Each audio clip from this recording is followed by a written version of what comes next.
Risqué au point de ne pas mettre un pied à l'eau en dehors du lagon. Le risque requin a contraint la préfecture à un nouvel arrêté interdisant les activités nautiques.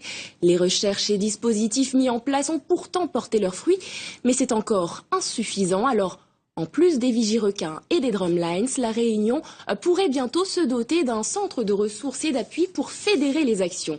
Michel Ozou, Lucien Collienne.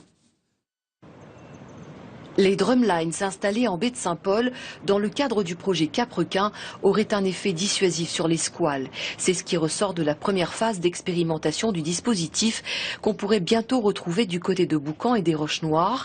Saint-Benoît, Saint-Pierre ou l'Étang Salé seraient intéressés par l'installation des palangres que l'État pourrait cofinancer avec les communes.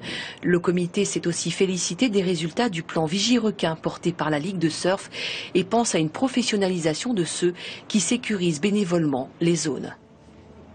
Ce constat tend à crédibiliser la thèse selon laquelle la présence de l'homme dans la colonne d'eau en fait, sinon fuir, du moins en fait éloigner le requin. Donc si c'est bien le cas, je crois que la thèse selon laquelle, en mettant des vigirequins, avec ou sans bouteille d'ailleurs, sur un périmètre donné, on contribue à le sécuriser.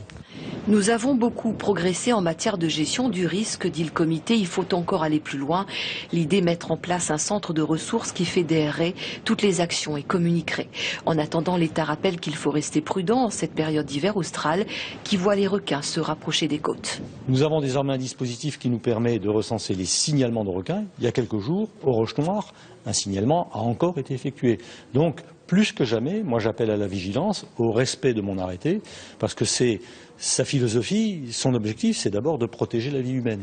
L'arrêté court jusqu'au 15 septembre. Il sera probablement reconduit à cette date avec quelques modifications.